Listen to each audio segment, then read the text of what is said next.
Welcome to the Egg on Air live stream with Dr. Brandeis Marshall, CEO of DataEdX. I'm Gia Mirando, Director of Marketing here at Dataiku, and I'm thrilled to introduce Brandeis as she discusses closing the data science talent gap in an equitable way and how organizations can shift hiring, retention, and succession planning practices for the long term. Brandeis, welcome, and thank you so much for joining us today. Thank you so much for having me. Well, welcome everybody. Thank you so much, Gia. This is going to be an awesome presentation. So, just before we dive in, I wanted to give the viewers a little bit about you and your many accomplishments. So, a thought leader in broadening participation in data science, Brandeis helps rising and experienced working professionals interpret the racial, gender, and socioeconomic impact of data and technology. She brings nearly 15 years experience to higher education, where she holds a PhD in computer science and was the first Black woman to receive tenure at Purdue University College of Technology. Still in academia, Brandeis regularly teaches software development, data and analytics topics, and regularly speaks on inclusivity and equity to effectively amplify social context within data and its implications for all communities. So without further ado, Brandeis, I will let you take it away. Thank you so much, Gia. Just going to here and share my screen with everybody so we can go ahead and get started. Thank you all for joining this particular session. We've carved out this time just to be candid about the state of data science hiring, retention, as well as succession planning for your organization. We're data informed and solution driven. By the end, we'll roll out some calls to action. The data economy sneaked up on us a little bit, didn't it? We allowed ourselves to be distracted by all the new tech, gadgets, and the promise of the usefulness in our everyday lives. Heck, I'm one of those people too. But we generated data a little too fast. And now that train has left the station just a little bit. So I wanted to provide a little bit of an overview of data science, just in case you're not that familiar. It's slated as being an interdisciplinary field, and it sits at the intersection of several different disciplines. Computer science, that's my home, statistics, and typically some other domain like business, finance, or even healthcare. A motivating concern in the field is delineating how data should versus how is it actually being used. So data science in practice, however, it operates a little bit like the younger sibling of technology, you know, like little brother to the white tech bros. And this is all by design.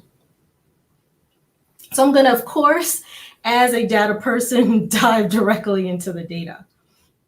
According to an NYU research brief, women make up about 26% of the faculty.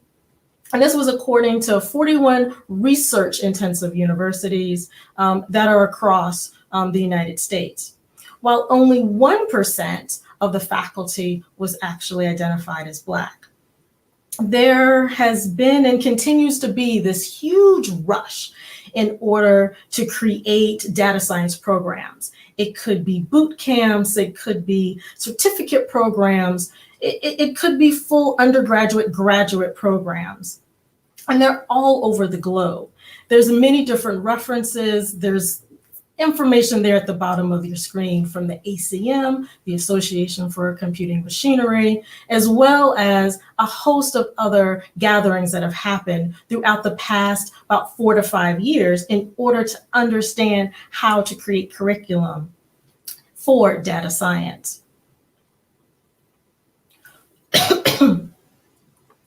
But for this particular session, we're going to focus in on the corporate side, mainly because their numbers aren't looking much better either. So according to recent reports, there's several of them. They're actually listed there at the bottom of what you see on your screen. But the Birchworks report that came out in late 2019 talks through several different levels of data science professionals. So about 15% happen to identify as women, where only about 3% are identified as Black. But the lack of belonging and the sense of access to this field is still quite in the toilet. Intersectionality, where I sit as a Black woman, that's something that all minoritized people are coming into an understanding that's really lacking in all of these reports. There should be Black, Hispanic, Indigenous people who are working in this area just as much as everybody else and actually feeling as though they are part of this data ecosystem. So we're going to do a little bit of a conversation about what has happened inside of data science, especially when it comes to diversity, equity, and inclusion. But before we get into definitions, I wanted to take a little time in order to talk through the history that we're in right now, these tumultuous times. It always sheds light on how uneven and inequitable and how much disparity are actually part of our world. This COVID-19 era is where disruption is actually the norm. Society in recent history, and in fact, most of history, always turns to Black, Hispanic, and Indigenous people to be a guide through these uncharted waters. So there's always this renewed interest in attempting to addressing these inequities and these disparities. But let me not sanitize any of this language. I'm really talking about systemic racism, sexism, and all the disparities that come thereafter in all sectors of our society. It's time to actually turn the corner on all of these systemic inequities and to make sure that they are global. So we're going to be talking through a few things, including the talent gap, as well as the leaky pipeline. And yes, I use quotations and you'll see why in a few minutes. So you ready? Let's get into it. First and foremost, there is the act of diversity in my head. This is how many people are coming from different backgrounds. You're checking numbers, you're making sure you have enough people to fit in enough boxes that fit on a spreadsheet. But the main problem that happens in just looking at diversity and these acts of diversity is that there's a revolving door syndrome. Once you have a certain number of people come in, then all of a sudden, a few years later, they rotate out and then you're back at the same numbers that you had before, the same percentage. We've seen this over the past few years, haven't we?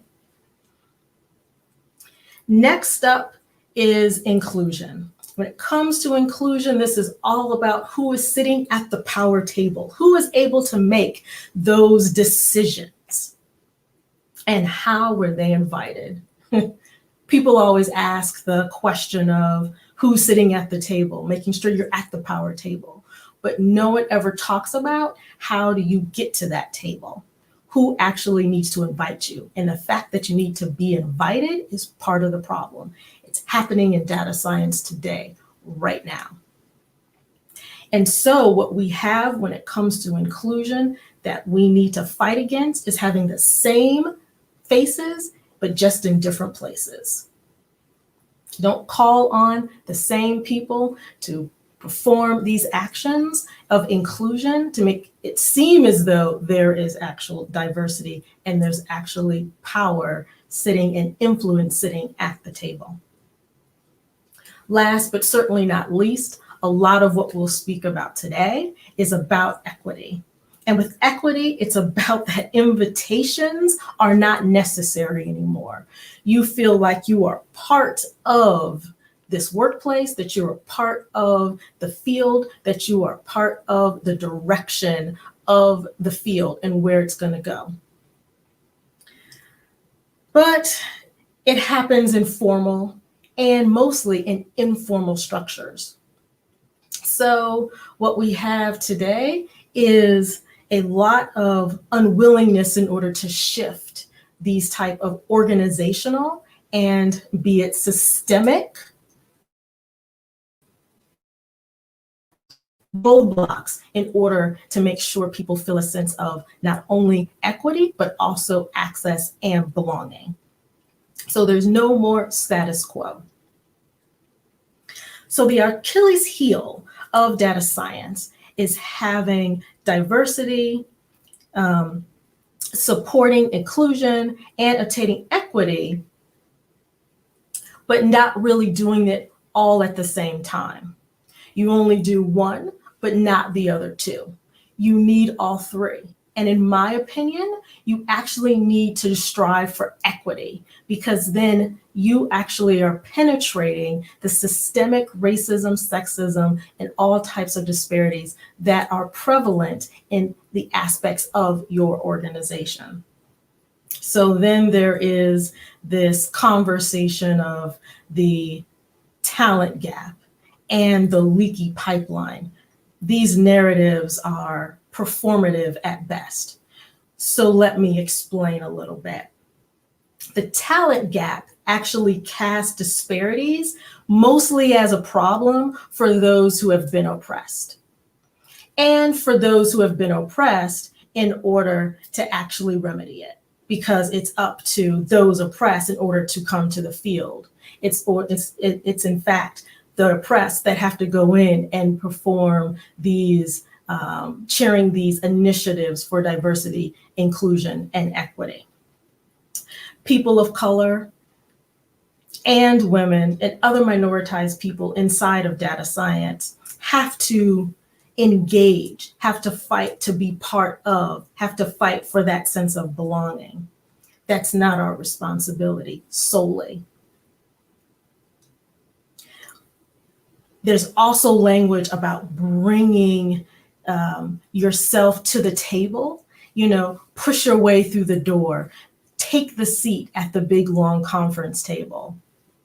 Because if you're sitting at the table, no one's going to ask you, so you just got to do it yourself. That's a lot of labor for people of color, for Black people, Hispanic people, Indigenous people, women, in order to come into this particular field when there's no one around here that looks like us or even cares to understand what that anxiety toll takes on us. So then there is a need to fill this leaky pipeline. This is referring to the low retention rates. So it's typically done as a graph of this is how many people are actually awarded certain degrees, or this is how many people have been in a particular position and ability in order to be promoted. And as you get higher and higher on an organizational rung, that means that there are less and less people who look like you, who look like me.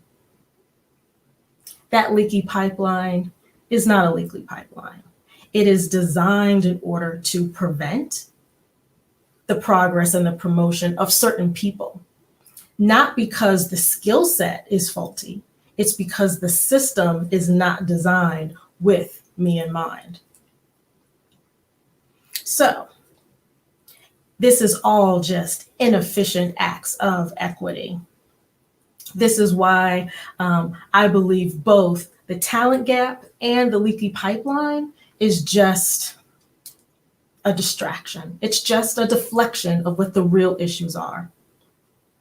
This is why I so doggedly worked on the participation, access, inclusion, and representation framework. This is what I shared in EGG, New York City last year. So if you're interested in that talk, go ahead and check that out. It really talks about how organizations can regularly not only audit, but also implement certain interventions to help with building more equity inside of their systems and their processes. So we have to invest in evolution, and that happens to be your responsibility. So let me give you a little example of what's happened just recently. So if you have not known this particular individual, Alexis,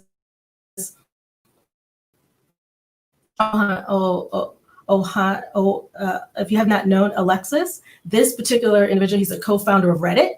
And in June, he decided to step down. And this was a wonderful gesture. He stepped down from his board in order to provide a spot for someone of color. He specifically says he wanted a Black candidate in that particular spot. He took personal responsibility to enact change within his own company. And then a few weeks later, it was nice to see the board actually fulfilled that particular request, and he filled it with a Black tech entrepreneur. But let's be clear, the number of people who were even eligible to take that board seat was very, very few. And then, even if you're eligible, you also have to be acceptable to those who are already sitting on the board. That's a tall order. That's a high bar. So what we're doing here is really trying to pull this curtain on the problem of attracting people to the field, because recruiting is the opposite. Recruiting is what companies want to do. They want to go out and find, they want to go out and get. But what are you doing as an organization to attract people to your company? And if you say it's your reputation and you say if it's money, it's not enough. So attraction to this field, what makes it something you want to be involved in if you happen to be not represented and you see no models or see very few models that look like you. Secondly, there is this notion of how are you going to cultivate people actually in the field?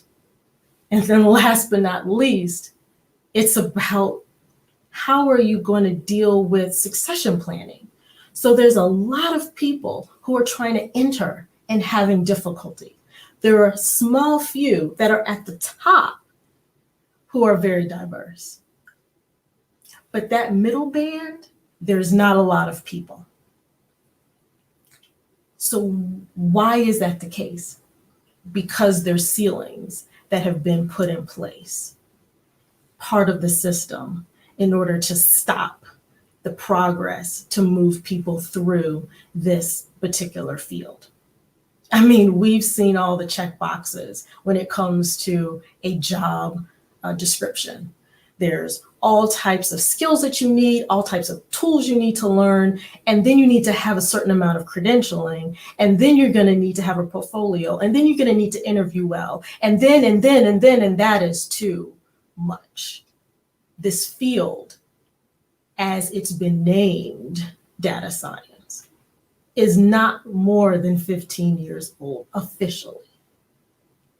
Yes, there was some words about it in the 1960s, but how it's really been operationalized has been in the last 15 years. So expecting someone to have 20 years of experience in data science doesn't make sense. To assume someone can know all of the different tools that you need to have as part of your skill set inside of your organization on first day on the job is just a bar that's way too high. So, how do you attract people to the field? How do you, more importantly, advance people who are already in the field?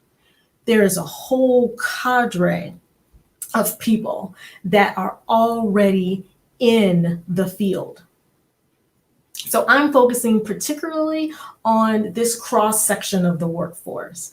The people who are new to the workplace happens to be, I'm just going to say, the traditional college grad for this particular session.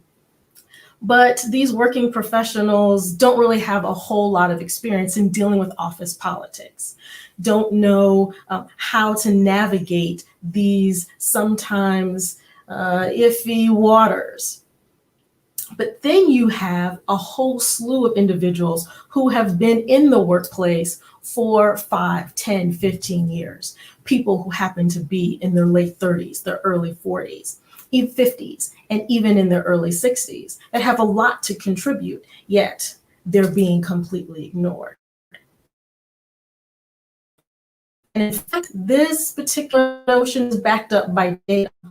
The Bureau of Labor Statistics has indicated that the average worker inside of the computing and tech space tends to be around 40.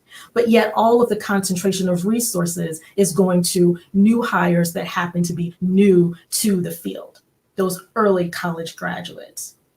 But really the question is, what habits, good and bad, are being trickling down to any new hire and new college grad? Because guess who their managers are?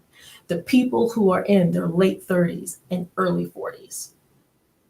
So if you're not spending any time with individuals and investing in them who happen to be managing the new crop, all you're doing is you're stifling progress, you're stifling growth. There's a lot of bad habits that can percolate down. These are all supporting white supremacy, continuing systemic racism, sexism, and inequities. It's forcing the younger and entry-level workforce to not challenge the culture because they can't. They don't have that power. So they succumb to assimilation, right? It's like they're part of the Borg to whatever that existing culture is. And therefore they have to survive in it in order to keep their job. So we're gonna start off with our first call to action. And this is investing in the career advancement of your current team members. Yes, I'm talking about those people that are from the entry levels of new college grads to the entry levels that are senior management. Year-over-year evaluation is very short-sighted. It doesn't help. It stifles the creativity and innovation because you're only looking year over year. What happens if every team member would have a 1, 3, and 5-year career plan? And that is something that actually will help ensure that this middle band, that succession planning, can actually happen with more seamlessness and more clarity. People can see themselves at the company. People can stay within this particular field. But hey, that's just me.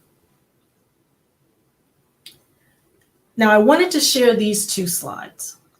These 2 visuals are showing what is the experience of people, first being Black in corporate America, and second being a woman of color in the workplace.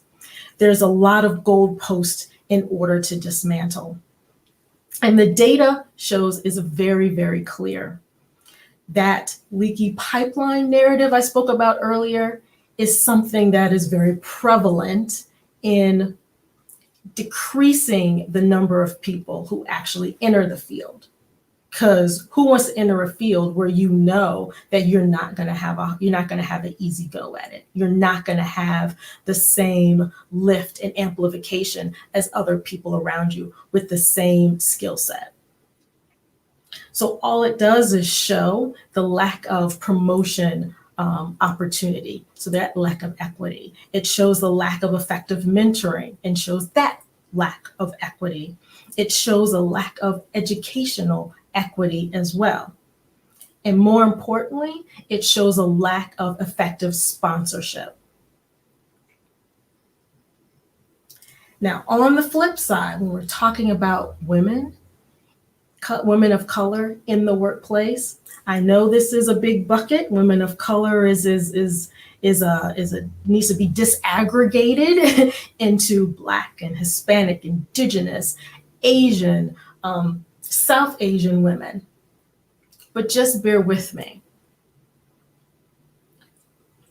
This is a journey about conditional acceptance. As long as you act and behave right, according to what the leadership wants, and that leadership happens to be heavily male dominated and Asian, then you're okay. So what a lot of organizations are doing is having bottomless, endless conversations that really do expect the emotional and unpaid or underpaid labor of your organization's Black, Hispanic, and Indigenous employees. So it's this convenient and historical ignorance of white supremacy that makes this woman of color go from wonderful pet to then a threat. And upon being the threat, they get ostracized and then exit the company. And in some cases, exit the field altogether. So here is the second call to action. Invest in equity like your organization invests in making your tech products. What do I mean? Let me get into that.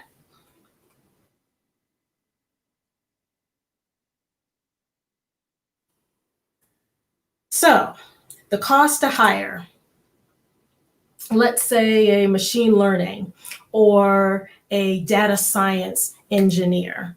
So there's a number of different things that go into the hiring, making sure the job description, you have all the screenings of the resumes, coding challenges, interview cycles, phone, in-person type of interviews, all those activities, plus all of the manpower from your HR team. Let me just say that's $50,000. And then on top of that, there is the salary and all of the benefits that go along with that particular position. And on average, it takes between 45 and 60 days in order to fulfill one position.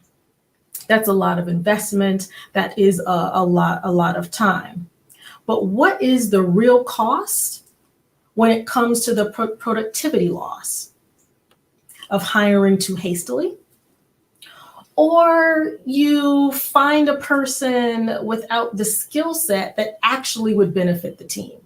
You find a person that's great on paper to do one particular job or a set of jobs, but not necessarily someone that is going to be part of a healthy and productive team dynamic.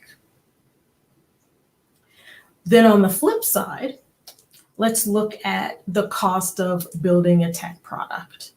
And so here there's a lot of variation, right? The data isn't as clear, right?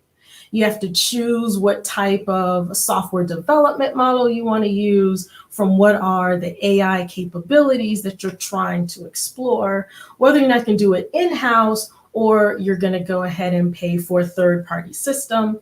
But let's say that it's actually in-house.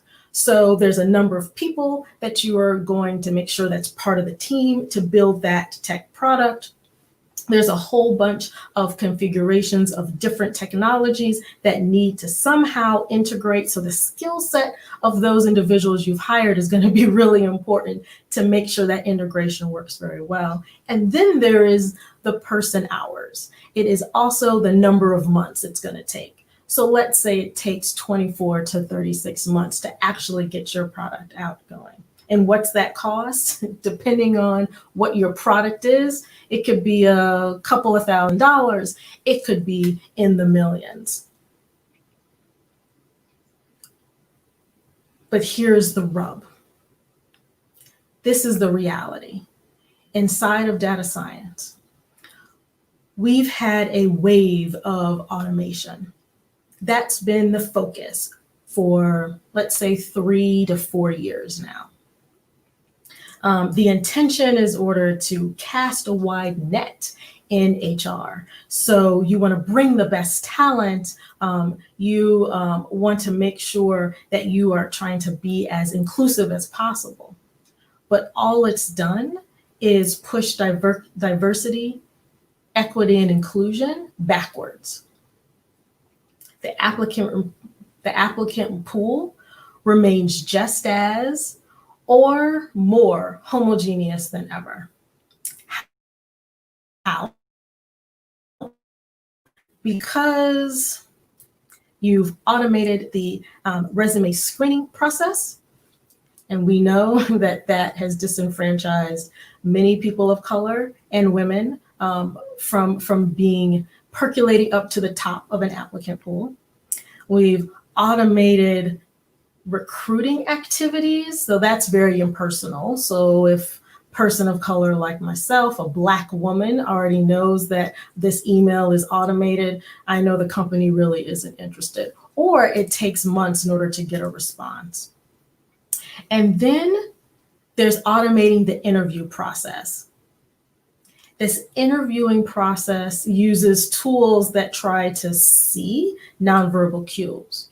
But we already know from facial recognition technology, that's been a lot of the talk of the past few months, it's already entrenched in codifying biases, racism, sexism. Those with darker complexions have their nonverbal cues completely misinterpreted. And please, the anxiety of being recorded during an interview, who thought that was acceptable? Plus, we already know that interview process in general is terrible.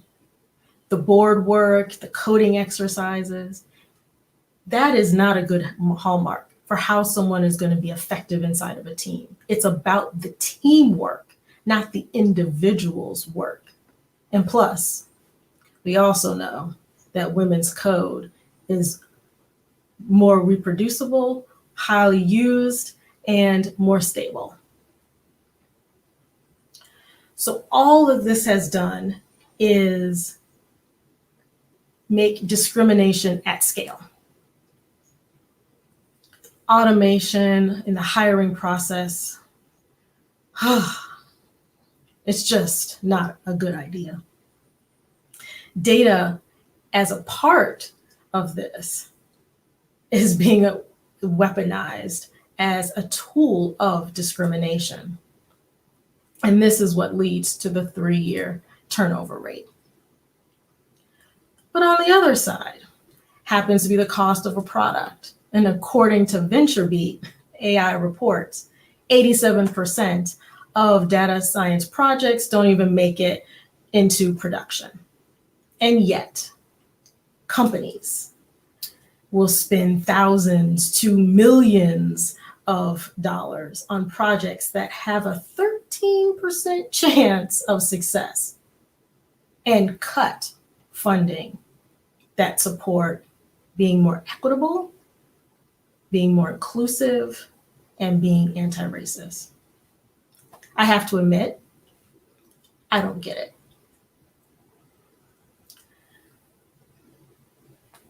Now, the call to action. Number 3,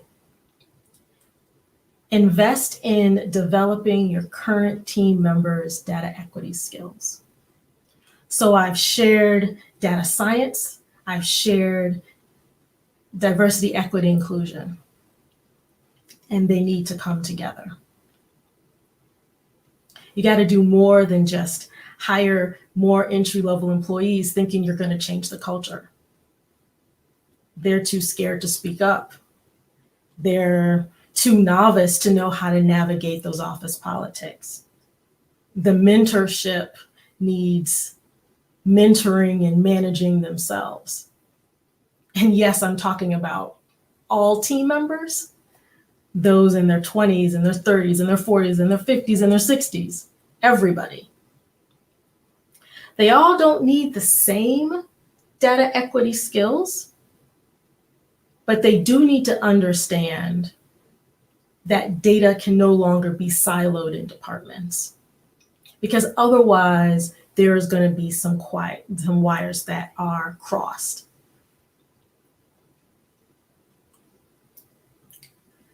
So data science is a huge space. There is room for everybody, be it data collection and cleanup, or my tech jam, data and management, data analytics, data visualization, or even data storytelling. Data journalism is also called. Doesn't matter what tools you might use. I put a little bit here on the screen just to make sure that you had a little bit of context. But everyone doesn't have to learn how to code. I know, shocker. I'm a computer scientist and saying everyone doesn't have to learn how to code, but I really do believe that. But you do have to understand how data applies to your job function. You do have to understand how data is part of your career trajectory.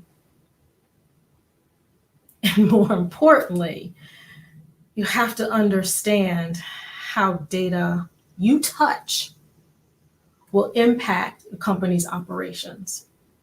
So you have to be equity building in your data science. So I encourage you to press the go button today. As a team, you're going to make mistakes, but you need to keep at it. One hiring cycle or 3 is not going to be enough, because you need to figure out what works and what doesn't work and have these conversations and be transparent. You can have 1 employee evaluation cycle or 3 employee evaluation cycles internally, and it still might not be enough, but you have to keep at it. I know you don't really want to talk about it, but it's going to take time and it's going to take money, and time is money. The more you spend in trying to automate diversity, equity, inclusion, the more you're just going to go further away from being diverse, being equitable, and being inclusive. So as I wrap up my thoughts for today, there's a few takeaways. And so I wanted to put the call to actions on the screen as: invest in the career advancement of your current team members, invest in equity like your organization, invest in making tech products, invest in developing your current team members' data equity skills, and invest in evolving every single person, because data science demands it. Thank you for your time and your attention. I hand it back over to you, Gia. An incredible presentation. I love the invest in evolving message. I think that is a perfect takeaway as we all go back to our jobs and walk away from this presentation. And we have some great questions. So without further ado, I'm going to dive into those.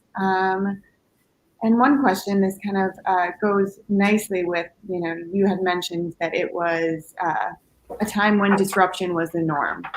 And this question speaks towards that. In the COVID-19 era, there's certainly been a disruption in workplaces and hiring, but we're also in a time where there is a greater spotlight on the societal inequities and need for diversity initiatives. How do you think that current times change how companies approach this? I think current companies need to do a lot more of internal investigation and internal, not just training, but action. You have to try it. You have to see if it's going to work. Keep your mind open, and please, please, please don't hire the white woman to talk about diversity. There are plenty of Black, Latinx, Indigenous scholars in this area that provide not only the historical and contextual backgrounds, but also have strategies. And the strategies that you're employing today may not be useful or helpful in actually moving the needle. So moving the needle is going to be not what you think is good, but what is going to be the impact and the outcomes of how you are attracting new people into your organization, and if they are staying in your organization. Absolutely. And next question is, you had mentioned problems within acts of diversity, acts of inclusion, and acts of equity. Do you find one of these areas to be more problematic than the others? And if so, why? Could you repeat the question? Yes, absolutely. You mentioned problems within acts of diversity, acts of inclusion, and acts of equity. Do you find one of these areas to be more problematic than the others? And yes, why? I find acts of diversity to be the most problematic because it's all about just the numbers. And I say this all the time, data is numbers, data is people, excuse me. And so if you just stop at checking a box for a certain number, you're never going to get to the real work, which is forming that equity inside your organization to make someone actually be part of that workplace and part of that team. Mm-hmm. Absolutely. This is a great question. Dr. Marshall, if you could wave a magic wand, what would a college or university focus on to prepare the next generation? A college or university? This is actually a difficult one because it really does depend on the college and university and whether or not they have the resources in order to do anything. It's a very tough question, actually. I'm trying to think of something off the cuff. I think institutions are in a very difficult time right now because of COVID. They're dealing with a lot of issues when it comes to financing and supporting the general operations of their organizations. Inside of data science, I think a lot of the institutions will need to rethink their entire curriculum. Because they've just put a hodgepodge of different existing disciplines in one particular under one umbrella, and not really thought thoughtfully through what would that person be when they're done. It's not just a mix of math, computer science, and statistics classes with a drizzle of some humanities and arts class, right? What are they going to do at their job? And that's the reason why I focus on the workplace, because that on-the-job training is what really makes data science come alive. Mm-hmm. Yeah, no, absolutely. It's like the precursor to everything you talked about in your talk to make sure we're focusing on the student at the university as well. We have time for a few more questions. So another one, software engineering is an older field than data science. What are lessons we can learn about equity from software engineering? What are some challenges and opportunities unique to equity in data science? Software engineering is just under the umbrella of computer science. And it hasn't had a good history of being equitable, being diverse, or being inclusive. So as far as lessons learned is pretty much all the strategies that were used in order to get more people into software engineering, those haven't worked, and they're not going to work for data science. As far as what could be good out of that particular statement I made, now you know certain suggestions that don't work, right? doing the whole, I call it a meat swap. It's not a very elegant term, but this whole notion that if you just go out and just send out information and flyers to every faculty that's around, or in every person that you know, whether they're in a corporate space or government space, and hoping that they will pass along the flyer, that doesn't work. What would work inside of data science is actually forming relationships, is showing the human side of data science. And that means that the whole organization has to be better equipped in order to understand what data is and how impactful data can be in making good and bad decisions. That's what is necessary at this point.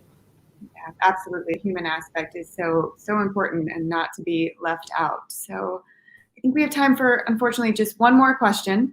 And I think you alluded to this a little bit in your talk, but I think it's a good note to leave people on. If you could give organizations starting diversity initiatives one cautionary message or piece of advice to ensure the conversation and initiative doesn't fade into the background after the hiring process, what would it be? There's a couple of suggestions. I think number one is that there be not just a diversity, equity, and inclusion officer, because that person can be really a deflection, not with someone with that has no power. It's really to build in an internal and external board that is showing accountability. And a lot of people don't want to talk about accountability in tech, but inside of data science, there needs to be more accountability. So that means there will be external vendors that you would pay in order to ensure that you are now looking at an employee's career trajectory. You're going to have to now look at the tech products that you're building and seeing what are some of its deficiencies, not just the errors in the code that are about the mathematical configuration, but really about what are the harmful effects that impact vulnerable populations with your tech product. And that is going to mean it's going to take some more time. So how you continue that conversation is to have that as one of your priorities in your company. If it's not a priority in the company, then it's not going to be a priority moving forward. And the only way to make it a priority is if you put a line item budget to it and you don't touch it. Take some of that money that you're spending on a tech product and move it to actually deal with being more equitable as an organization. Because then you're really going to save money. Because instead of for a 3-year turnover rate of your data scientist and machine learning specialist, you might be able to keep them for another 1 to 2 more years. Think about that. Think about that type of engagement inside of your organization. Yeah, that is the perfect message to leave our audience with, and definitely a lot of things to think about and take back to their day-to-day work. So Brandeis, thank you again so much for this incredible talk, and thank you to all of you who have tuned in and joined us here today for Brandeis's Egg on Air session. And I just want to leave you with an update of what we have coming up in the next few weeks with Egg on Air. And this is in addition to all of the on-demand content that we have on our website. So next 2 live streams on September 30th and October 7th, David Ryan Polgar, building the responsible AI pipeline, and Nicole Alexander will be joining us to talk about explainable AI. Also on September 22nd, our second episode release, also with David, about tech ethics. So until next time, everyone.